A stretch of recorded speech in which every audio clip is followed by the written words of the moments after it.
look at surplusing property, we send around a request to all of our department directors to make sure there's not a future use that we're not aware of. That came back with a thumbs up to go ahead and surplus it. The property was originally acquired using Mountain Land Association of Government Corridor Preservation funding. So any money that we make from the sale of this property will then go back to them to reimburse that fund. So this is a 0.353 parcel of land. And this evening you'll be considering a resolution to approve not only the surplusing of the property, but authorizing the mayor to sell it to the McCourts. It'll be sold at appraised value, which came in at $55,500. And we need to close with the McCourts by October the 5th of this year. Are there any questions? Yes. Was that originally the McCourt's property? Yeah, that particular piece, no. There were a couple of houses that are along there, and it was actually owned by, it's an initial, but it was not the McCourts, it was a different family. But it is adjacent to their property. It is now, yes. Yeah. Okay. Yes. Councilor Whipple. Will this need to be rezoned? Or was that part of the rezoning that we already did for McCourt property? Did it include that bit? Okay, so Garrett's nodding, so it sounds like it was part of the original. Okay, so we've already got it. Yeah. Perfect, thank you. Okay. All right, thanks, Tara. All right, number 2, an ordinance amending Provo City Code regarding performance development overlay zones and open space subdivisions. And this will be presented by Aaron Ardmore, the planning supervisor. All right, so this is on your agenda for tonight. This was some amendments that staff saw a need to push forward sooner rather than later, cleaning up our PD ordinance and kind of removing the open space subdivision option and using the PD kind of to achieve the same goals and purposes of the open space subdivision that we're trying to get rid of. I don't know if you look at the staff report or the planning commission have any questions for me. I haven't get any more details tonight on it, but would be happy to try to address any questions right now. Councilor Henley. Yeah, this is a stupid question, but I couldn't. There were so many copies of it, and I was scrolling and I never found the planning commission report. So I assume they voted okay. I couldn't either. I don't know if maybe it was so maybe it was. I never saw the vote. Oh, really? Well, yeah. What was the? It was 7-0 recommend approval. Okay. So no concerns, obviously. That No. They suggested some changes. A couple of the planning commissioners suggested some wording changes through my amendments. I incorporated those into the version that you have. I just thought the density bonus language I liked. I thought, I guess you're sort of shifting that over or in adjusting it, but I thought that looked good. Councilor Whipple. Yeah, I was wondering why we wanted to switch from having a maximum of 8 units together down to 6. 6 has kind of been the standard that we've used in some of our lower tier multifamily zoning. We've seen that work really well in developments. 8 becomes kind of bulky and too massive for the type of developments that would use a PD. And why are we not allowing upstairs, downstairs units for those? Like in a LDR zone or? Well, I was reading through it and it said that they had to be next to each other, but you couldn't have one unit above another. Or for those higher density ones. Can you tell me what line number that might be? No. Okay. I cannot. You can check it out and come back later. Yeah. Tonight. Look at that. Okay. I remember reading that too.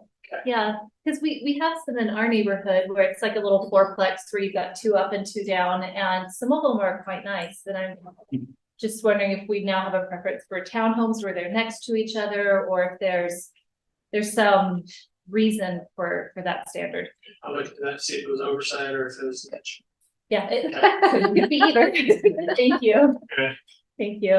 And I do like that we're still able to accomplish the purpose of creating open space by clustering things closer together. So I like the cleanup. Yeah, it seems to be kind of redundant in a couple of Yeah. chapters. Yeah, thank you. Any more questions for Aaron? All right, thanks, Aaron.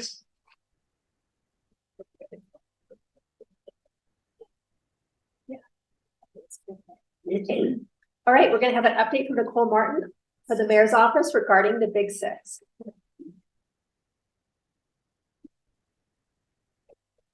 We're having some technical difficulties, but we will. Naturally. As fast as possible. It's so technological. So even my presence makes the technology stop. Well, maybe while we're waiting for that, I'll introduce myself. I thought to myself as I was coming down here, this is likely the first time I've presented to the council, at least formally. So I thought it might be wise to introduce myself. So I'm Nicole Martin. I'm the city communications director, and while I reside in the mayor's office, my goal, my directive from the mayor is to elevate the brand of the city, and that certainly includes every department of our city. It is not restricted to the mayor's office. So when I'm doing communications, I'm trying to find all of those fun stories from every department. So we'll talk a little bit more about that. I started in communications, city communications in 2009, working for Harriman City, worked for Sandy City, and then now Provo City. So you can tell that city communications has been a passion of mine. And in fact, when I left for a short time to go to the private side of things, I was happy to come back and looking forward to it. Michael. I have some talk as long as I can. Oh, there we go. Okay. All right, just trying. So again, I'll just continue to chat. You all had the opportunity to hear the other 5 of the Big Six. I was out of town, so I appreciate you giving me the opportunity to kind of bring up the rear, as it were, and talk about the website, which I know is something the council has expressed an interest in, and certainly the mobile app version of that as well, the mobility of it. And while I've got Josh stepping in, Josh and I will be the city team that will be working on the website. And so I wanted to kind of walk you through that. But I wanted to start out with something that I think absolutely shows the task that we have ahead of us.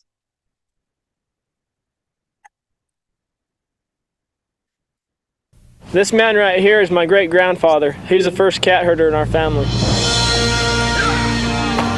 Herding cats. Don't let anybody tell you it's easy.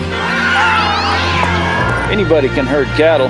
Holding together 10,000 half wild short hairs, well, that's another thing altogether.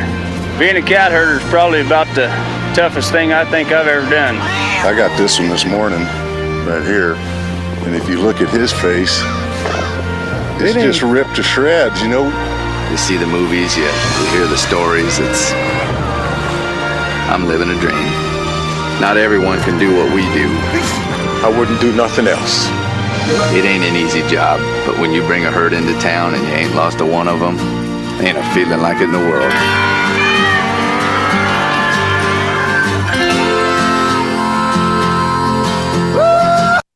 Every single department in this city has innumerable stories to tell. And in fact, we exist to serve the citizens. So how are we storytelling? Are we telling the right stories? Are we telling enough stories? Are we telling them the way that they need to be told so that they're heard and understood?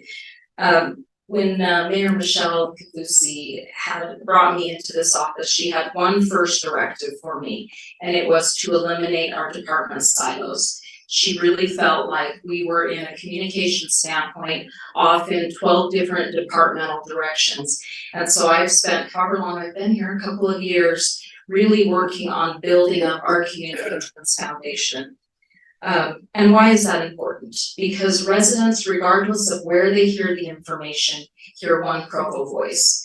They don't care necessarily what department it's coming from, who is speaking. It is all under that umbrella of one Provo voice. And so the messaging that we send out, regardless of what department it comes out from or how, is either helping us or hurting us. And so to be able to have strategy, around some long-term messaging becomes important, as well as making sure that each department is understanding this concept of storytelling, and that they're doing it in a way that helps us herd the cats.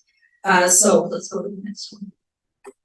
So the process that we're going to be going through for the website redesign is as simple as any other project. We're going to plan, conceptualize, implement, and then maintain.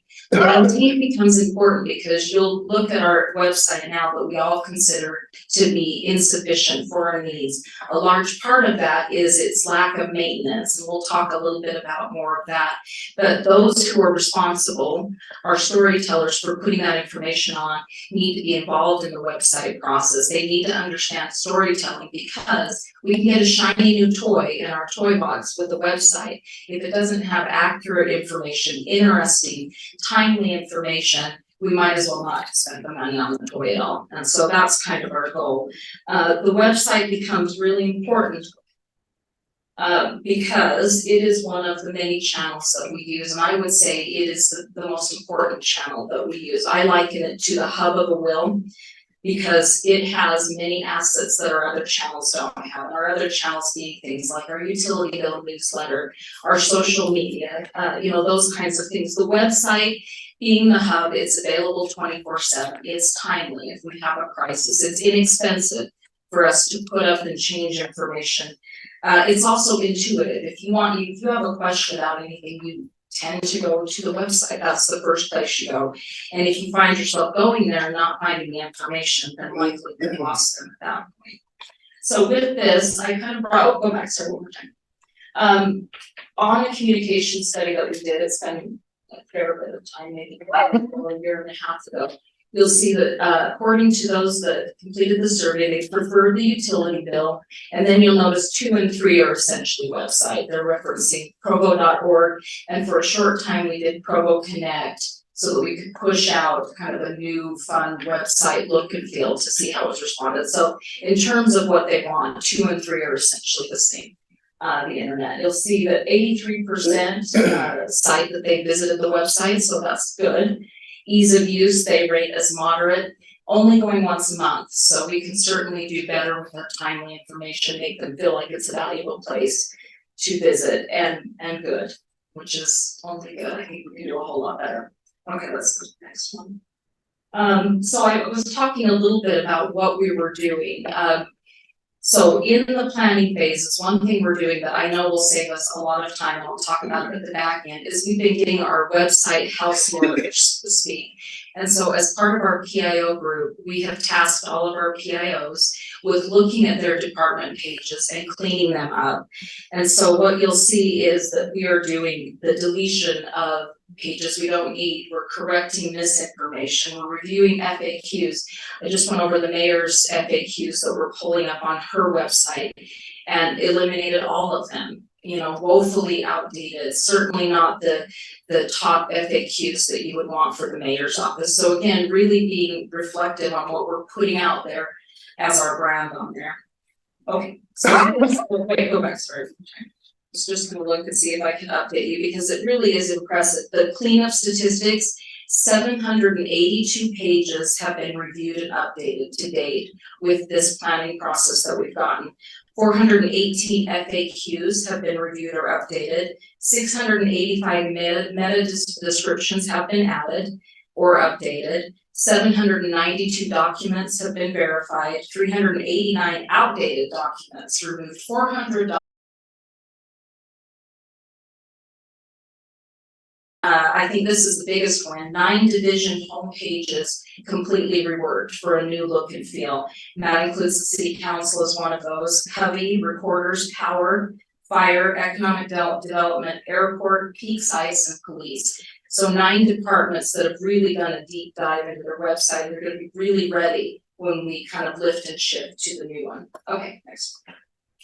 So who are our storytellers? And I've referenced our PIOs. We know we need a storyteller. Who are our storytellers? We've spent 2 years plus building your storytelling team. And that is, go ahead to the next slide.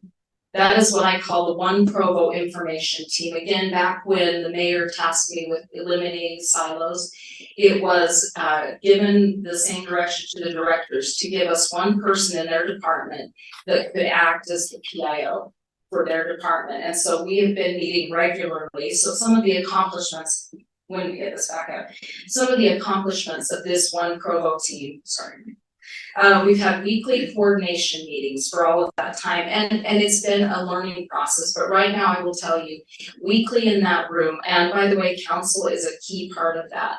We have really good hour-long discussions. We are coordinating information. We're prioritizing strategies. We bring our resources of our communications team, so media and our graphic designer, and offer those to the various PIOs for them to use. We've given them Canva software so that they can create graphics, and then we run it through our brand manager to make sure as we're putting things out, we're telling the right story. So as part of the PIO group, I gave every one of them this booklet, and it's still kind of in process. This is the draft version, but this is everything that's expected of our storytellers, how we want them to do it, what we want them to do. You can kind of see the objectives, but I'll just go with the mission. Create a coordinated One Provo voice, engaging citizens with timely, useful, and accessible information on city services. So this city has 20+ PIOs that are every day thinking about how they are storytelling their department's message. So when I say, once we get our new website, we will have our storytellers well trained and ready to keep the maintenance up that we need and to make it worthwhile for the money that we spend on that website. So this is your team. This was during a PIO training that we had at the Marriott, and it was very, very helpful. Some of the things that we talked about in addition to their own department messaging is how are we doing with strategic messaging? I wanted to pass you all out. This is the newsletter that's circulating the city right now.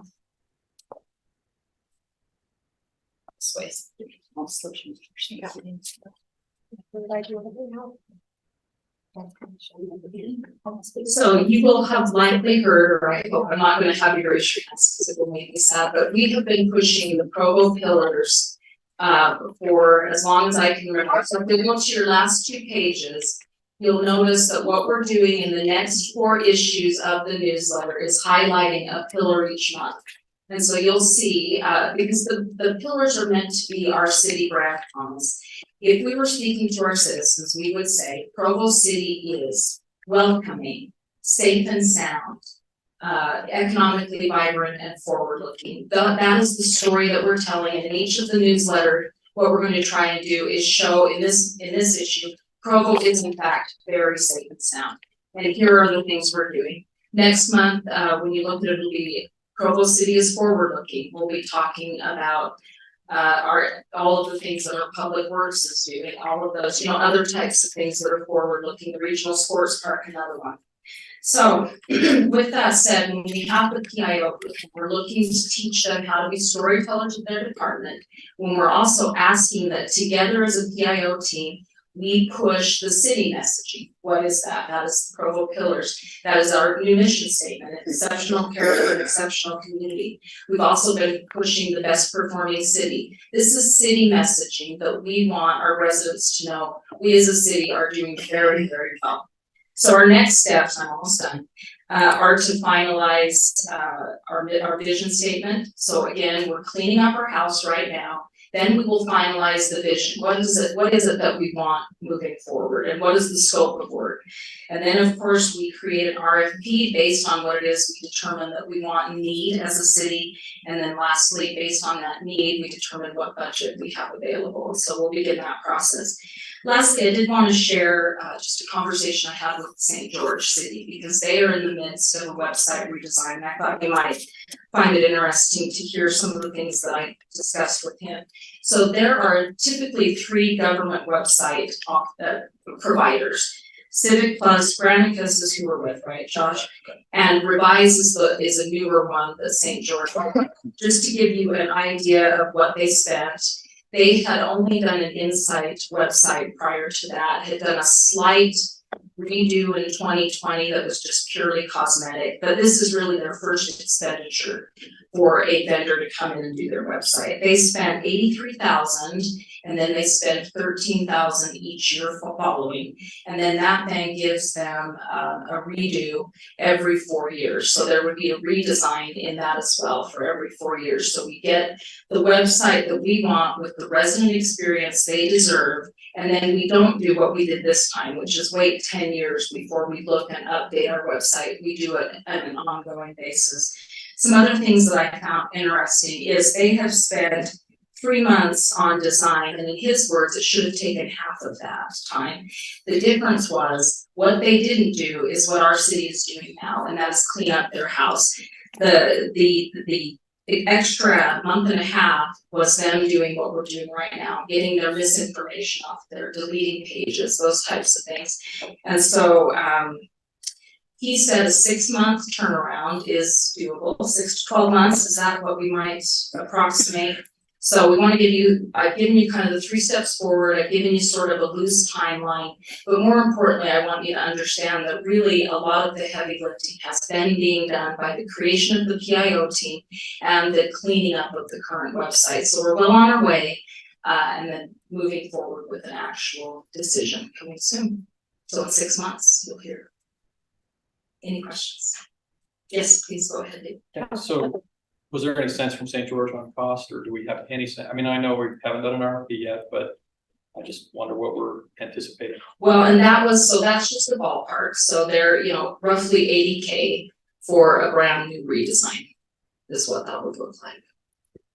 And that's probably, I mean, we won't know until we decide our scope of work, and then, and again, that comes to the back. I can't reiterate enough, we've not done this for 10 years. So for me, it's important that we look to that user experience that we want to create and spend that money accordingly. I don't think we want to have to, but budget is always a concern. That at least gives us a reasonable amount for a whole redesign. Because that's really what St. George is having never had anything but in-house prior to that. I'm trying to think if they sent any other, they told me. They had, just as an aside, over 1,000 pages on their website, and we're writing at, how many pages are we at, Josh? Right around 800. 800, so. Plus or minus depending on the day. But again, with a lot of that work removed quite a bit too. So I feel really good about where we are. I feel really good about the passion that the PIOs have. They've been asking and wanting this for a long time. I love that the council is on board with the need to communicate better. And I think that we will find that this will be a tool that we will realize we needed to be in better shape than it has been for a long time. Rachel. Are we also doing any kind of SEO work to be sure that inquiries come to our site instead of random weird things that are floating around? Josh, do you want to speak to your show? Absolutely. In fact, if you go back to the slide with stats on there for a second. The meta tags, that's actually one of the first steps of an SEO process, is actually identify what the pages are intended to be so that you can get your search engine to start optimizing your data. We're also moving towards the .gov domain. It's a requirement we're going through, but if anyone knows SEO, if you're at .gov, they give you an instant bump as correct information. And so as we have the .gov rollout, it'll give us another bump in SEO, and then we can kind of look at the tools. And that's one of the variables when we look at the type of software we look at. Are they already built in? Do they have SEO tools already? Do we need SEO tools to make it better? So that, again, we don't want people going to misinformation. We want them coming to our site and having and making sure that information is there is updated. If there's some of those pages, I know some of you might have gone to, it was 5, 6 years old and it wasn't accurate anymore. That's not helpful. So a big part of SEO is how often is it being updated? Is it accurate? Is it clearly identified? And are we using good words that really get the engine to optimize us? And then also even just scheduling with whether it's a Google, Yahoo, whatever else, to look at our site more frequently. And then as it sees those things change, we'll get a much better job. We'll be #1 on the list when you search. And remember, our storytellers are meeting weekly, and website is one of those, those issues that we talk about on an ongoing basis. And as we get started, it will become every single week. We're kind of keeping them on task to do what they need to do. Go ahead. Yeah, I've been talking recently with some civic leaders in the Spanish speaking community, and I've been sort of sending what I'm learning to some of our staff just to sort of float some ideas. So this is all half baked, but have you talked about, you know, ways for a user to click on, you know, a link or something that translates some of the materials into Spanish if they need it, or something like that? I mean, obviously, you know, doing a bilingual mailing is not a good idea for lots of reasons, but you know, maybe there's a QR code or there's something on the website that just allows some. And you know, it's not clear to me in my conversations with some of these folks that they feel like everything needs to be, you know, But something would be. but something could be, should be, and would be really helpful to help enfranchise some of our citizens that feel like they can understand what the city's doing and that the city is reaching out to them. So I don't know if that's been a conversation you've had yet, or is that something that I saw Josh nodding in, so I'm gonna throw it back to you. Yeah, it's absolutely one of the questions in the doc that we're trying to get our vision. How far do we want to go with it? Language preference, there are two ways to do it. Publish it, let people. You can choose the language that you want to do, and that would be us publishing it in the native language. That's option one, which is definitely more accurate. The other side of that is to have a, wow, there we go. Yeah, there we go. Right here. So we can have a translator here. So Google Translate offers solutions that you can stick on top of that, or there's other providers that just do a translation in line. So we publish in English, and they know it's a translator being used. But as you know, sometimes that doesn't always work perfectly. As long as it's understood and it's in the you know, caveat, so we should be okay, right? But it's definitely something that we're talking about there. What I love about that, Counselor Handley, is you're doing exactly what we're in the midst of doing, is figuring out what those important aspects are, what the scope is, what are those things that are must-haves, what are, you know, things we'd like, what are things that are wishful, but we might not get them given our budget. So it's helpful, even as a council, if you have those things that are really important to you, because again, I know that the mobility was very important to the council, you know, the version of the mobile app version. So if there are things that you're hearing or that are particularly important as we look to this redesign, please that's the process we're in. So let's bring it all in as we develop that vision document. Yeah, I have been told, and I know we've done some postings that I guess through Google Translate we've done in Spanish. Have those been well received, you know? I don't know if the council staff's received any data. I know that the people I spoke to said that was something they really would love to see, is that they feel like they have their own communication networks, and so part of it's just us being in touch with them, so that when we want to push something out, they have ways of getting it into their networks that maybe would be even more effective. They did mention social media, just shorter posts that and I, you know, all this time I was thinking, oh, we're gonna have to get somebody from BYU, maybe as an intern or something, who can work for us and do all this translation. And I'm like, well, okay, it's not perfect, but Google Translate can do. And it's not expensive. I mean, it's so expensive. It's very cheap and it can do, you know, the bulk of the heavy lifting. There may be some things that we would need some help with, but anyway, I think all of that could be really helpful. But I did just have this thought about like something on the website that it quickly converts something. I mean, I know Facebook uses that when posts are in different languages, and I have lots of friends who are Spanish speakers on Facebook, and so I see a lot of these, and it actually asks you to rate the translation, and most of the time I'm like, oh, it was a B+, you know, it wasn't so great. Enough that you can but it's enough that you can understand it, yeah. And to your point, we're giving them something versus, you know, not responding to their needs at all.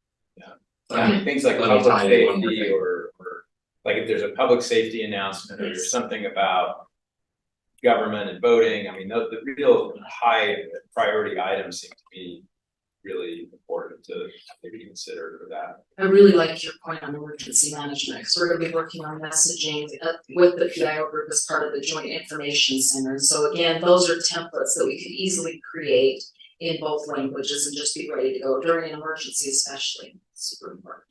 I'll throw one other point too, that we definitely crosses that same boundary, and it is the ADA and Title VI, right, and also relates to the airport international and our need to have that taken care of. So all the solutions we're looking at also take into account not just language, but also other capabilities to allow all of our residents to be able to participate with the information that's being shared. So I think when we hit that one, we're gonna be hitting the full bucket in that list. And I think it's gonna be very positive in that space. And then for instance, St. George using Revise, one of the features they have with that vendor is the ability to do online newsletters. So when we're looking at other things that we may not even have considered, that's just a functionality that St. George really loves, is the ability to send out online newsletters, certainly less costly for us, were we to look to do that. So, all right, thank you. I got a question. Oh, sorry, go ahead. Right now the chat, if you go to 311, the chat, who does that go to? Does that go to our customer service reps? Okay, just curious if maybe on the landing page, we should have like an AI chat bot type thing that could actually maybe pull some traffic away from 311. I believe 311 might be looking at something like that. I've heard discussions, just especially for some of the frequently asked questions that could easily be answered over and over again. But another thing too is to look, when we're looking to develop our frequently asked questions for our website, you know, going to places like 311, what is the council hearing? Thinking of those things that we're getting to make sure those are accurate FAQs on the website. As I pointed out, the ones that were falling under the mayor were ridiculous and not appropriate for that. So, Hey, Nicole, and you touched on it, but I believe the one you're looking at, Revere or whatever, I don't remember the name you said, but it does have an app with it also. yeah, we will have no trouble having an app version with whatever one we go with. That's pretty standard. And so, I mean, if nothing else, they, you know, when you get a website, it adjusts according to the device that you're using. It's responsive design. But regardless, yes, we know of the desire. I think everybody understands the importance of mobility nowadays, and people are always on their phone. That's where their access is. Great, thank you. Okay, thank you. All right, next an update regarding economic development initiatives, and this will be presented by Keith Morley, our Assistant Director of Development Services. I'm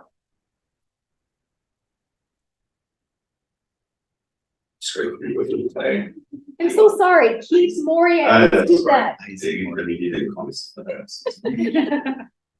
I really appreciated Nicole's intro about storytelling because we don't do it well. I mean, government doesn't do it well. And I think it's really important.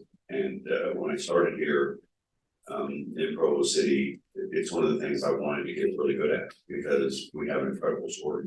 And so we worked really hard on that. And I want to give you an example of what we think storytelling looks like. Can you go to the next slide?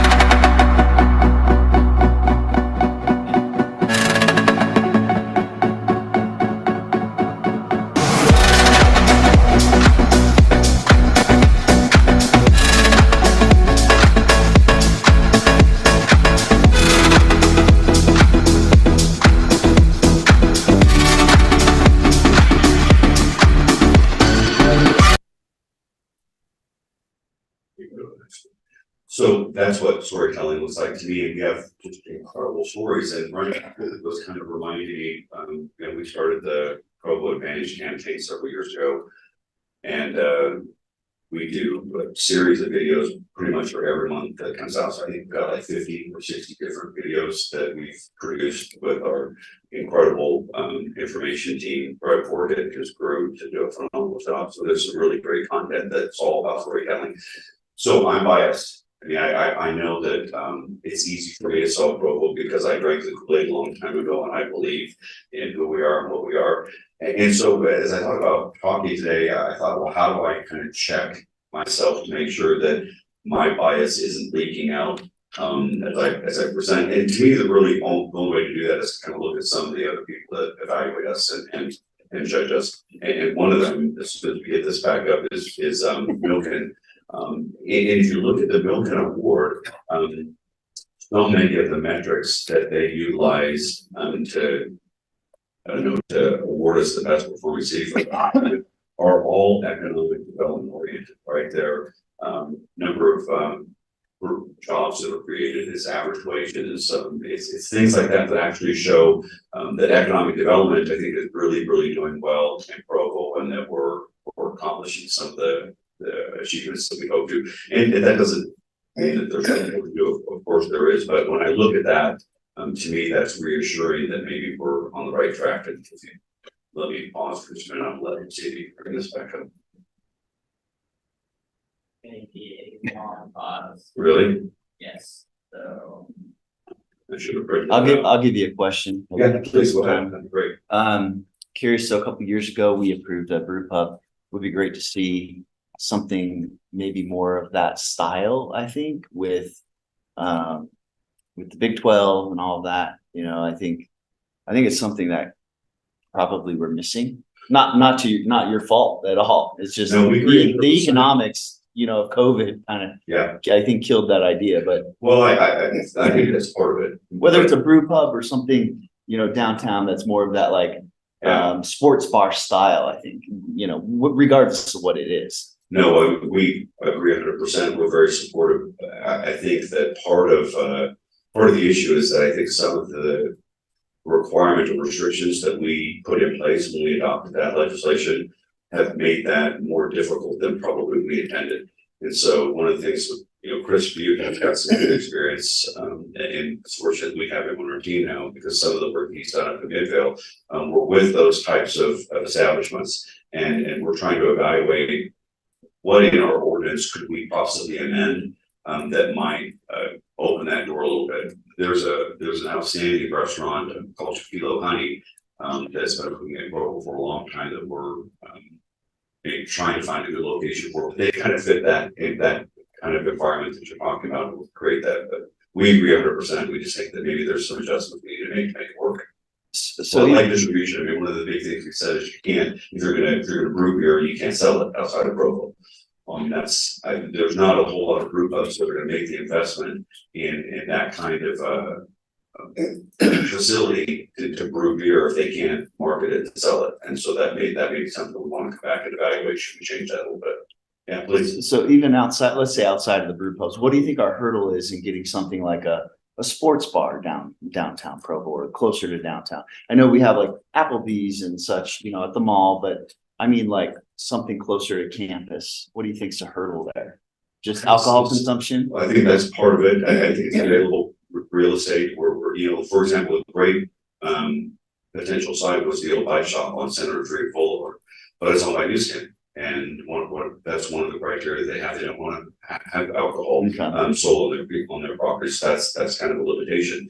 The other thing that Provo really suffers from is our average household income. I mean, disposable income. You know, when retailers looking for who's going to come to our store and be able to spend $100 for two people or whatever, and they kind of look at our demographic. That's a little bit difficult. And I'm not saying we can't overcome it, but some of those things, property values, available property, and average household income have an effect on who can look at where. They need to look at the wealthy parents of those BYU students, not the BYU students themselves. I agree with that. I really do. Put up bills. Finding a workaround. Well, I can't get on the TV, but I can just go through my slides. And slides. Well, okay, I'm sorry you guys are not going to get to see this wonderful presentation. I've got it. Is it up and down arrows? Is that what I'm doing? Okay, there we go.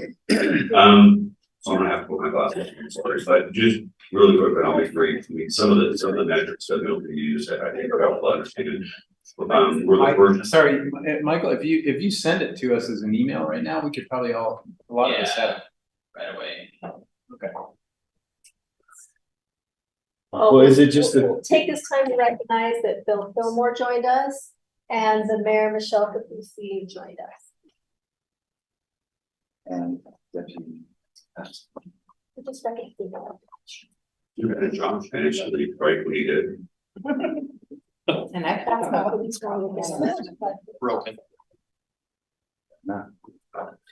Anyway, I'm gonna go on what you guys are getting at. Just some of the metrics that nobody used. 5-year growth for jobs, 5-year growth for wages, access to economic opportunities, high level household access to broadband, vigorous and growing tech sector. Established hub for tech startups.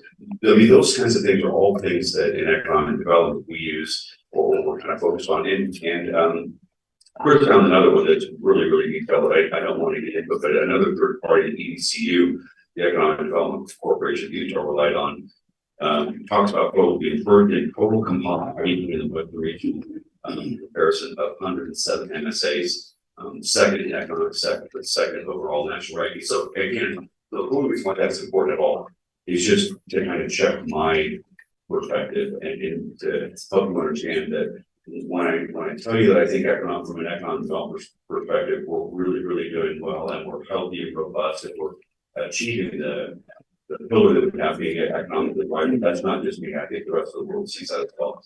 And I think that creates some opportunities. When we think about what we should be focused on in economic development, we want to pursue business expansion, retention, and recruiting. And I think we really have determined that our sweet spot in Provo City is the startup environment and trying to find ways to focus on expanding those and retaining those startup companies here in Provo is really essential. We want to nurture the new and budding kind of biotech and life science sector that you're starting to see develop on the south end of Provo. I think that's a really strong component in our community that has the potential to turn around that old Nobel campus and provide the types of jobs and wages that we desperately need in our community. Energize downtown Provo, enhance our gateways, and continue to brand and enhance the Provo image through efforts like the Provo Advantage.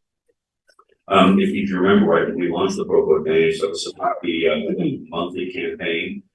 Supposed to target influencers, investors, people that are in the decision-making ability to kind of bring those good quality businesses to Provo. We could evaluate how we're doing with the Provo Advantage by what our open rate is. And I think if you talk to anybody that does mass mailings or whatever, they'll tell you if you're getting somewhere between 20 and 30% of people that you send content to that are opening those emails, you're really doing very well. And we're finding that we've got a phenomenally high open rate, about 55 to 65% of the people we send them.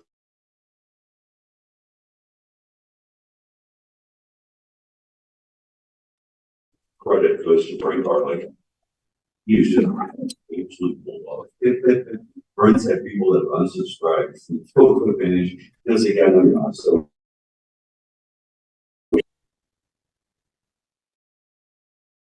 and I mean, that's how we kind of approach economic development. We think that this is a great story. We want people to know. We don't want them to forget it. So have you guys got this slide up yet? So the next kind of infographic that has Provo Advantage across the top shows you all the different subjects that we've covered over the last 18 months. We've done, I think it's been 19 or 20. There was 1 or 2 months like around the holidays where we kind of wound down and didn't actually do an issue. But you can see the content's very relevant. I mean, it's Peabody, the Big 12. We've got a culture of creativity. We're on the center of medical care and training, all focusing on the things that are really happening in Provo and what we're about. So that just kind of gives you a snapshot of what our content's been.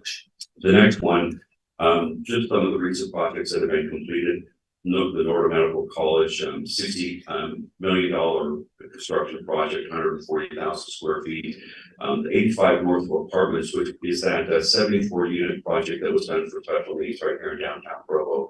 That was a $15 million project. Freedom Commons, of course, you all know about that. Was a $60 million project, 180,000 square feet. And the new BYU Music Building, which was an $85 million project. All of those, really enhancing our community, bringing value to our community. The next picture, if you look at that, is just kind of the beginning of the Nordic campus. You can see the first building that they received their certificate of occupancy a couple of weeks ago, and will be kind of doing their move in and getting that building underway. And the next slide is just kind of of the entire campus. You can see exactly what this is going to be as it develops out. A huge opportunity to turn an old landfill site into some incredibly profitable property for Provo, both from land value perspective and the types of jobs and education that it brings. Just really quick, run through this. The next slide just kind of shows some of the projects that are currently underway. You've got the River's Edge project, of course, which is $150 million, 420 unit project, 100,000 square feet of office and retail. When that includes Kindle, and if you haven't been out there, that place is just absolutely amazing. When I think about the I started here a couple of years ago, and the mayor said we've got to do something about Plum Tree Plaza, and eventually we got that started. Took a track out there and let her take the first swipe of Shopko, and to think that that's gone, and to see what that is now is just absolutely rewarding and incredible. Mill Race at Provo Station, of course, it's a 400 unit project. Target is underway, which is hopefully the beginning of the revitalization of the mall, and hopefully we can get some momentum going there.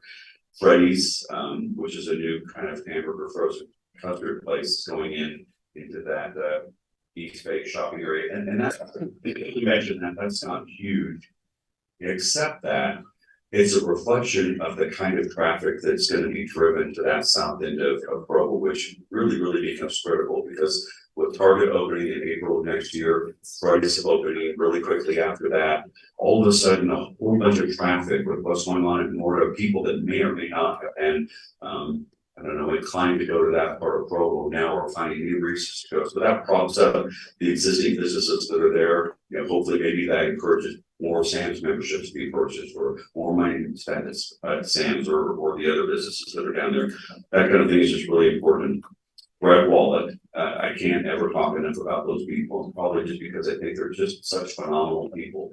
The fact that they were willing to invest in our downtown core and are doing the redevelopment of the old auto dealership that is just a block away from us, it's just a win-win-win story all the way around. It makes me feel good every time I talk about it. If you go back and see the backside of their lot, they fenced that all off because now they're doing the interior construction on the rest of that. Old building is just going to be fantastic to see that old location come back to life. Mountain Vista Industrial Park, again, there's 160,000 square foot new building that's being built out there right now, and that's probably going to be mirrored with another one soon to come after that. And we're selling the final piece of property that the city owns out there in October, and then we, I think, could successfully say that we took an old steel site, thanks so much to Dixon and his years of work on that, and have reclaimed that and turned it back to beneficial use. And that's exactly what economic development and redevelopment is all about from my perspective. The airport, of course, is a lot of light industrial that's being developed out there. The BYU Fine Arts building is a beautiful addition that's under construction right now. And again, we just can't talk enough about the regional sports complex and the economic value that it's going to bring to our community, and the traffic that it's going to bring into South Provo. The next slide, just a couple of quick pictures. You can see the rendering of Kiln in the top left, and then, you know, the newly constructed Kiln that's open, and they're going to have their grand opening later this month. So that's a great come through to see that there. That's an incredibly innovative co-work space, shared workspace that is just going to set a high benchmark of what startup opportunities look like in our region. Target is the next slide. You can see that's wonderful to see that underway. There's the new arts building is the next slide on BYU campus. That's the rendering of what that will look like. And then just really quickly, the project pipeline is going to talk a little bit about what's coming. So the River District, we're working on that project, and you guys are reviewing some of those concepts on the very north end of town. Vander Hall expansion is currently still moving forward. Interestingly enough, we went out there and saw them.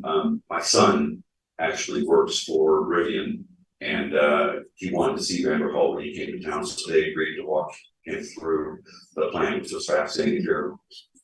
Large companies, large Rivian production, theory and philosophy with, Vander Hall kind of a homegrown, let's build several hundred or 1,000, a couple of thousand vehicles, concept of the stage, they hear that talk, but they are really scaling down because they had only 100 more gas engines left on the plant floor, and then everything after the orders will be electric.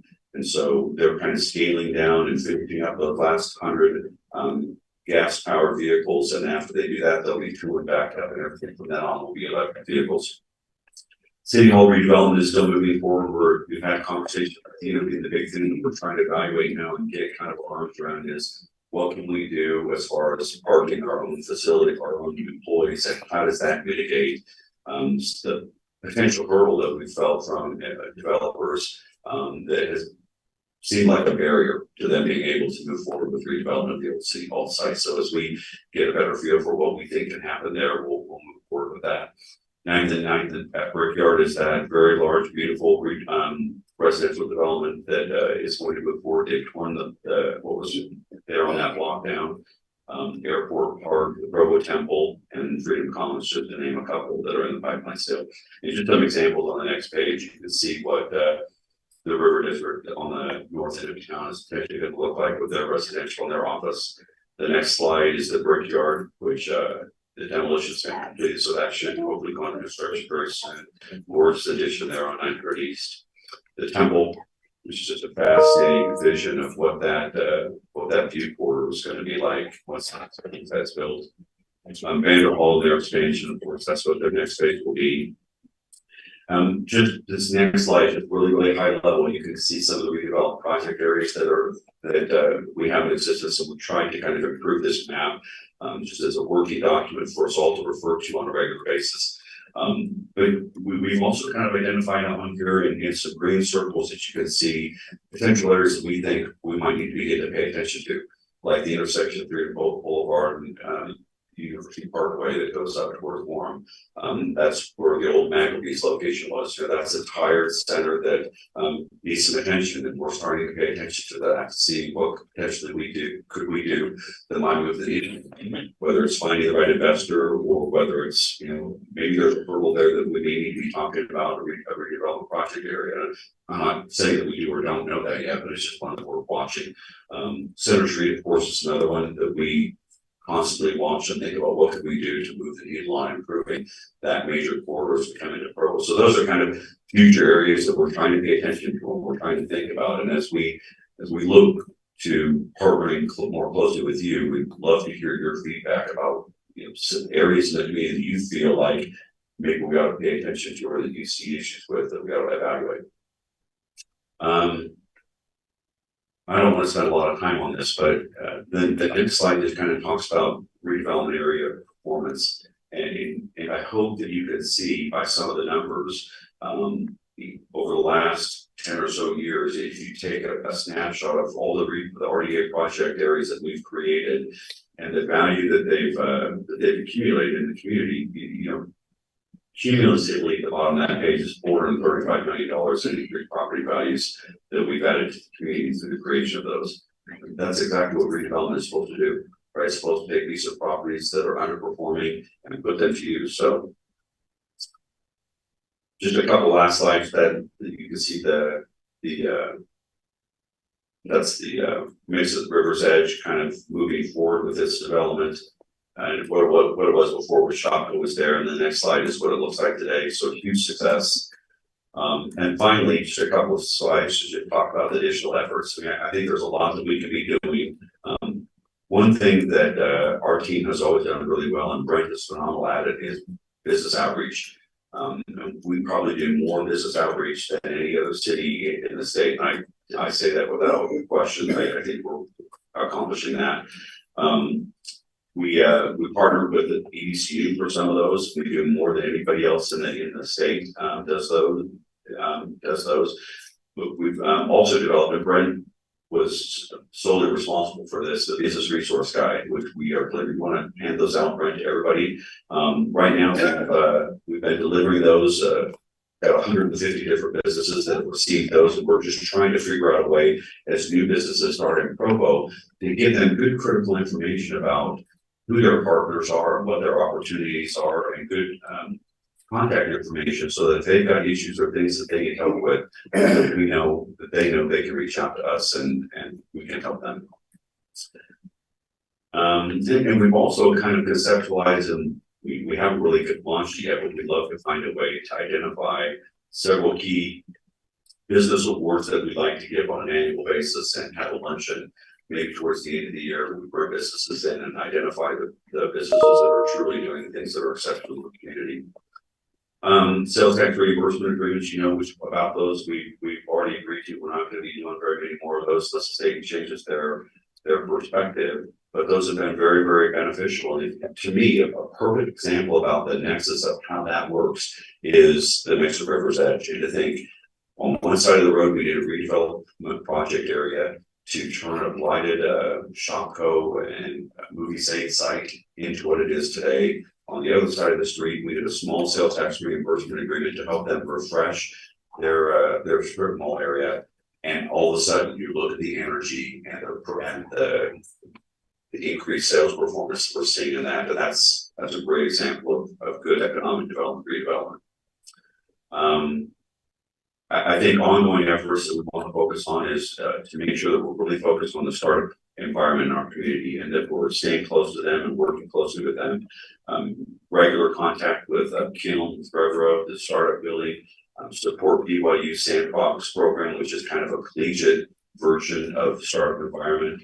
Working with the school district on their CAPS program as they try to get young entrepreneurs in high school involved in that kind of conceptual thinking, and just trying to see if we can retain the startups that we have the beginnings of Provo, so this acre. And maybe lastly, just to mention, one thing that we're really watching very closely is the performance of Provo sales tax, because of our economy, there's just some big issues about where we're going with that, and we're trying to watch that very closely. So we regularly assess where we are. We identify areas and sectors for potential growth, and we identify areas that have a concern and try to drill down on what's going on and what can we do, if anything, to try to make sure that we correct problems before they become insurmountable. So I don't know if you have any other questions, but that's kind of my update on where we are with economic development, redevelopment. Okay, thank you, Keith. Any questions for Keith? Keep up the great work. Well, thank you. Thank you very much. Okay, Councilor Whipple. Yes, so looking at your redevelopment area map. Yeah. I know I've talked to you about other areas that I would love to see redeveloped. What would be the process for adding those to the map? So as we can draw a circle wherever we want. So the green circles from our perspective right now are just areas that we wanted to share with you that we're kind of watching. If we determined any one of those or a new one was an actual area where we wanted to start a redevelopment area, what we would do is we would hire a consultant and we would do an analysis of that area and determine if there's blight or if it meets the criteria for creating a redevelopment project area. And so the state has kind of set some standards for what has to exist before you can actually do that. And I'll tell you why. If you remember when Work Perfect was first started up in Orem, they went and blighted several hundred acres of orchards because they wanted to build a Work Perfect campus, and everybody around the state lost their mind because they were blighted. They were commercial office space. But everybody felt like it was a misuse of the law, so the state became very specific about what criteria have to exist before you can create a project area. So once we draw the boundary and do the study, then if everything lines up that says we can go forward, then we would start having conversations similar to what we've been having with the mix and with NORDA about what's the hurdle that needs to be overcome. What's the project that could potentially be built? Well, what's the gap? Is there an infrastructure gap, or is there something else that we want to accomplish with tax increment? And we start to put a project together to make that happen. Yeah. Does that make sense? It does, because I'm thinking about some areas, especially on Freedom Boulevard, that are just pretty derelict. And I don't know Like if where? hospital. Yeah, the hospital owned properties near Zabriskie Law Firm. Yeah. You know, it's just all boarded up and And then some of those the hospital has purchased, right? they purchased them, but they're not doing anything with them. And so we've kind of been watching that to see to what extent is that a zoning enforcement question? Yes, this is what I was going Or to is it that we need to be working with them to say, let's maybe get those torn down, or let's develop a redevelopment plan so that at least the public knows these are on their way towards some future development. Right, so and like the foot insurance area that's farther south, just north of the Juice and Java and everything, that's an area that's crying for something new. Right. But I don't know if it's best to work with the existing owners there or to create something like this where you're doing a bigger plan. Well, I mean, it just becomes, I mean, actually, the purpose of development areas is really, when the market can't perform on its own. The other, and I think the North site is a good site because you have a landfill there. The market is telling you there's too big a cost there for us to assume that and still be able to make any money on the project. And so you create a redevelopment area because you agree with the local taxing entity to share back a portion of what we normally would collect to offset that cost. And so that's the question. That's why the project area analysis is so important, because you kind of have to get really specific about what's going on in that block that we could solve for. In the old Plumtree Plaza site, there was we had sewer capacity issues. We had other utility issues like that created the redevelopment project area, allowed us to overcome that the developer couldn't absorb those costs on their own. So you kind of have to get really specific about where are we looking at and what's the problem, and if we create the redevelopment area, can we help? Or is this just because the market hasn't performed? I mean, the Harris Music Block is a good example. We're not really sure exactly yet what's going on. There's been several different owners on that parcel over the last year or so. We just have found out that the last company, Bel Canto, that purchased that, has just put it up for sale again. So now we have to start to figure out why. Is it just what's going on in the market with inflation or construction costs, or is there a bigger issue that we need to try to solve for? Yeah. Well, and I saw that the pawn shop property is finally. It is now. Yeah, And that despite the fact that we tried to get them to do that before, but Yeah. yeah. Yeah. Thank you. No, I appreciate your question. Counselor Fillmore. That's a nice segue to the issue. Over the last year or two, the council's expressed considerable interest in doing something to rejuvenate gateways into the city. Correct. Particularly West Center and South State Street. Right. Too. I'm just not aware of what concrete dedication, resources, or creative energy the city's putting towards that. Maybe you can update us and give us some hope that really is high on your list. Yeah, I mean, that's why we circled, a couple of these areas that from an economic development perspective we're paying attention to. The planners right now are going through their gateway master planning process, which I think will inform that process quite a bit, because we'll start to identify our vision of what we think belongs in those corridors. And once we know that, I think it'd be easier for us as an economic development team to be able to shop that to potential developers to say, what can you do to help us accomplish this vision? And then if we're having those conversations and the developer says, well, I would, but for this problem that exists, then we can determine, okay, well, now we know that block, for example, maybe on West Center would go forward, except for there's these blighted properties that need to be mitigated. And so the city's gonna participate in the purchase of them, or the purchase of or would assist in the demolition, or whatever that barrier might be. Does that make sense, Bill? Well, that makes sense. I guess I'm curious about timetable and just how energized is the department on gateways? Well, I mean, I think we're very energized on it. It's just, but I can only move as fast as the market is willing to go. I'll tell you that Brian and Chris and I have regular conversations about what's going on in the market, who's looking around, and how can we get them interested here in Provo. There was just an announcement about Ogden's Wonder Block yesterday, and what they're doing in downtown Ogden. And my first comment to Chris was, we need to find out why that can move forward in Ogden, but we're having a difficulty having that stuff happen in Provo. I mean, from my perspective, Ogden's got nothing on Provo, and I worked up there, so I can say that. So I mean, I want to know what's going on. Was that just the right partner at the right time? Did the city invest some money that maybe we need to be thinking that that way from the Provo perspective? But I think we're very, very motivated to try to get those corridors to move forward. So with respect to the master plan that you're working on, what's the likely timetable? I don't know. I know that they're in the middle of that right now. It was heard at the September 13th Planning Commission, and it will be up for council adoption at the October 3rd council meeting. It was forwarded with a 8-0 positive recommendation. So, I mean, if you guys see that vision and it aligns with your perspective of what you think those gateways should be, you know, before the end of the year, we'll have a clear perspective and we can start to say, okay, let's go talk to developers to see if we can help us make this happen. So I corrected my assumption that was a proposal you put before the planning commission, has your imprimatur on it. The planners did, yeah, absolutely.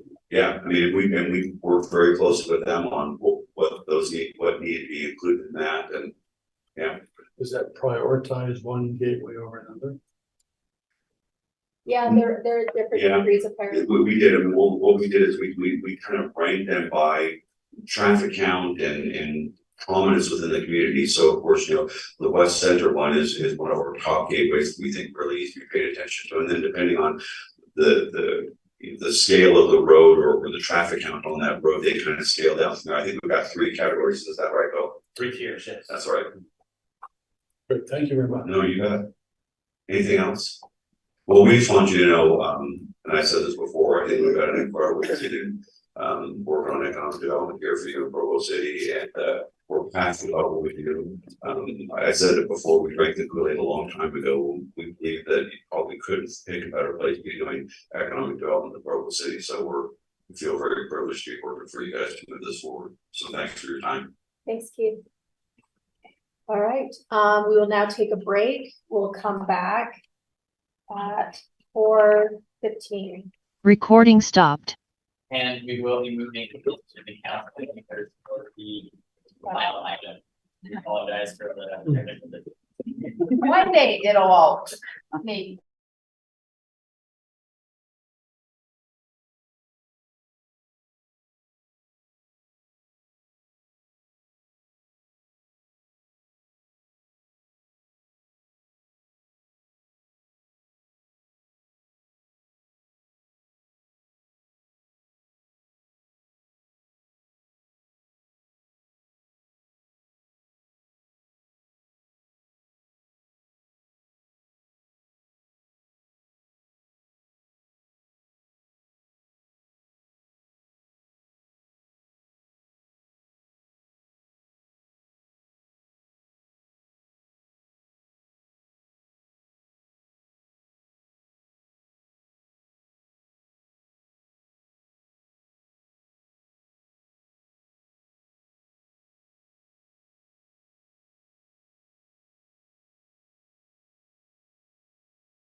All right, next we're going to have a presentation regarding Innovation Grant Fund Program funded projects from year 2023. It'll be presented by Dixon Holmes, our Assistant CAO. Greetings, Council Chair and Council members. So just a really quick overview. Tonight we're going to hear, or this afternoon, we're going to hear from two of our grant recipients, but you inadvertently heard from one several weeks back when they were giving the update on Center Street. You heard from Parks and Rec, and they were talking a little bit about some of the sprinkler controls, and that was also funded through the Innovation Grant. Just to give a quick perspective, we had a request of $260,490, and we ended up funding $156,000 in projects, and we funded 10 out of 14 that were requested. We had a process. We've actually used some community members to help us kind of vet those and to give us recommendations. And then myself and Mr. Parker worked together, and then we just let the administration know this is what we had chosen. And so we really try to divide it. No one would keep submitting for requests if we funded one department only year after year. So we try to spread it around a little bit. And then we also try to make sure that we're trying to maximize the dollars that we're using, that the council has allocated for the different projects that we have. So this afternoon, we're going to hear from engineering, Kehan Shore, and also from emergency communications, Heather Perkins. We'll have Heather go first, and she's going to talk to you about what their project was, and then we'll have Kehan come up after her. Heather.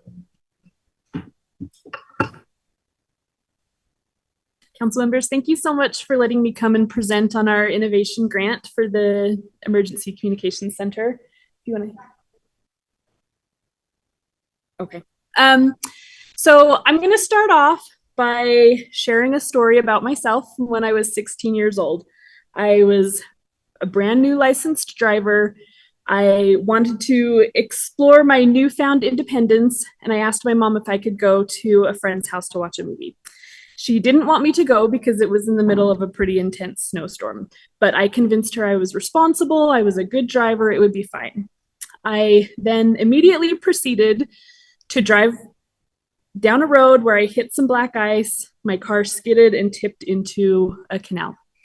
When I told my parents about my very first accident as a brand new driver, I told them that I had rolled the car into the canal. Now, they probably pictured something that looked like this picture. And these are just pictures that I pulled off the internet. They're not from the actual event. But in reality, my accident looked probably a little bit more like this car that's leaning on its side. But being the dramatic 16-year-old in her first accident, that is what my experience was, is that I had rolled my car into the canal. To fast forward to current day, the dispatch center is a vital part of our emergency services. But one of the weaknesses that we have is that we are only as good as the information that the caller gives us. And so that kind of segues into the program that I used, the innovation grant, to purchase. It's called Carbine 911. What Carbine 911 does is it allows us to send a link to citizens' phone numbers where they can temporarily activate their ability to share their screens or their cameras with us. So we can see what it is that they are seeing to be able to more appropriately manage the response that they are involved in. This is kind of an example of what our command center with Carbine looks like, because I can't bring Carbine out of the 911 center here to show you. But we have a map that shows real-time locations. If you look on the back, it's the little green dot that's moving around. It will breadcrumb step by step. We can see live video streaming. It has texting capabilities. And it really just allows us to have more information so that we can paint that picture for our first responders. We have just soft launched this 2 weeks ago. So we are still training our employees on how to use it and getting them comfortable with implementing it into their call processing workflows. But even in that time, we have had a couple of successes with its use. One of them being that we had a citizen call who was bow hunting in the foothills and had started a brush fire. Now, we had a very wet spring and a very hot summer, so we had a lot of growth that dried out with the heat. So a brush fire can be a very serious event, which may require all of our resources, neighboring agencies' resources, but the dispatcher, being very quick on her feet, sent him the link with Carbine, and he was able to walk us around a 360 view so we could see truly what it was that he was reporting, which was this brush fire. So we were able to more effectively allocate our resources so that those that needed to go could go and help him with his emergency, and to leave the units that we didn't need available for other emergencies. So I just wanted to take the opportunity to come to the council and say thank you for using this innovation grant the way that you have to benefit the city, and allowing us to have it this time around so that we can, as a dispatch center, be very forward-looking in implementing technology into our services. Thank you. This is awesome. Thanks. I think there's a few questions for you. Yes, absolutely. Councillor Fillmore has a question. Yeah, this is a terrific innovation. Thank you. So my question is, if you're watching this in real time at the command center, can you then transmit that to the officers on their way to the scene? Yes, that is very valuable. So on the large blue window in the background, if you see the 3 dots in the white screen next to the arrow, if we click those 3 dots, it gives us a link that we can copy and send to any of our first responders so that they can see what we are seeing in real time. Terrific. This is really great. Thank you. Councillor Whipple. So you got the grant to get this program and try it out. How long will this trial period for us last? And then are we putting this in the budget to continue doing this? So they gave us this company is fairly new in the world of emergency services, and they are trying to break into the Utah market. So they gave us a very good deal for a 1-year contract, which if we determine that it's successful and a valuable tool, I am already starting to look for other grant opportunities to pay for it, or I will find the funding in my budget. I'll try and explore other options to be able to continue its services. But right now we do have it for 1 year. All right. Thank you so much. Thank you. Which again is part of why we're doing this, is sometimes the funding goes to the complete project, and other times it's let's give it a little bit of money. We don't want to spend all the money on it. And then if it proves successful, or sometimes it's like, oh, well, we learned that lesson. Glad we didn't spend too much. But so far we've got a pretty good track record. So, Kehan.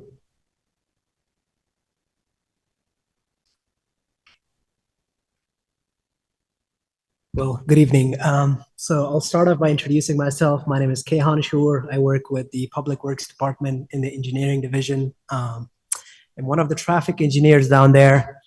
And I'm here to give an update on the status of the Innovations Grant for this year that I applied for.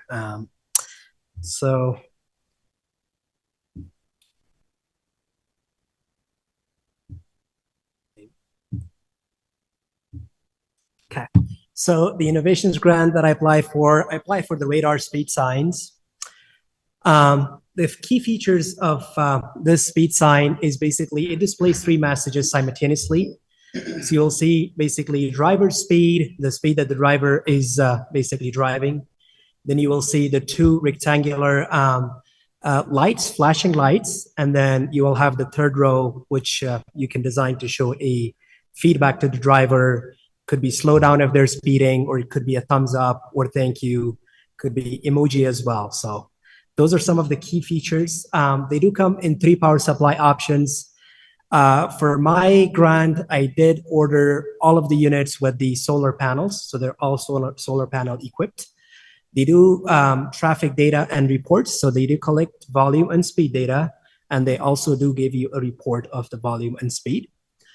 They could be used as beacon systems for school zones. They do display messages in red, orange, and white colors. They are MUTCD approved. We want to make sure that's a very important thing for us before we put anything on the roads, to make sure they're MUTCD approved. Which means what? That's the manual of Utah traffic control devices. It's our manual as traffic engineers that we want to make sure we look at that manual before we put anything on the road. And the signs itself, they do come in orange, white, and green colors, which makes it a lot easier for us so that we could use them in areas such as school zones, non-school zones, construction zones, and that's why those three colors matter. So let's see. That's okay. How many did you say that we got? How many do we, so I'm gonna get to that part, it's coming, sorry. So what's the problem that I'm trying to tackle with this innovations grant? The current process that we have when it comes to responding to residents' requests of speeding is time consuming.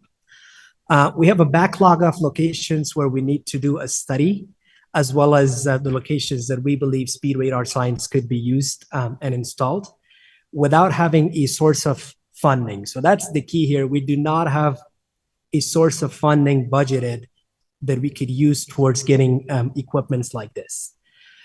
We are currently using speed trailers. They are very big. I'm sure you have seen them on the roads. They require towing, so it's almost a two-man job, and then they do take large space. That large space could be a safety risk to the drivers. And these speed trailers, they're not a permanent fix to the problem. Next slide. Thank you. So the purpose is to make road users aware of their speed that they're driving at, to increase safety in neighborhoods, and to protect vulnerable road users, those are pedestrians and bikers, by displaying driver speed so that we can control speed limit or the driver's speed, and to better enforce those that are speeding. So this will also help our enforcement team as well. So where we stand right now, I mean, we were granted a $25,000 total budget. We have ordered so far 3 units. We have received 2 out of the 3 units. The third one has an ETA, so estimated time of arrival for September 22nd. We are gonna need, and we will be ordering more units. Like I said, there's a backlog of requests for these units. They're in high demand. The cost per unit, they do come in different sizes, different shapes with different features. The specific unit that I covered the features for, that's about $3,000 cost per unit. So far, we have studied locations, 3 locations. 2 of those locations are in Timview Drive, and then the third location is on Slate Canyon. So the 3 units that 2 of them are here. We're going to be installing 2 on Timview Drive. That's going to happen this week. So hopefully by the end of this week, we'll have the 2 units installed there. That will be one direction. So both directions, north and southbound, will get 2. And then the third unit, once we get that on September 22nd, that's going to go on Slate Canyon Drive. So that wraps up my presentation. Thank you for having me today. If there are any questions, I'll be more than glad to answer. Councilor Whipple. I apologize if I missed this. I was thinking about another question and didn't give enough attention. But are these for portable units or for permanent installation? So we are not planning on keeping them as a permanent solution. We want to put these as a temporary solution. We want to use our data, so we'll be collecting before and after data to see what is the impact of these speed radar signs on that specific location.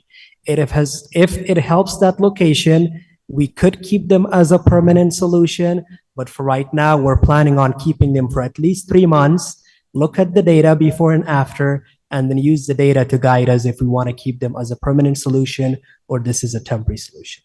Yeah, because when I drive, I go on 2230 North, and going down that hill, they have the little one, always flashes what the speed is, and it's really useful. But I think given that hill, it's good that it's permanently installed there. Totally, yep. And depending on the situation, if we have S-curves, if you have downhill situation, the roads that we believe we're seeing most of these speeding issues, we're totally fine with keeping them there as a permanent solution.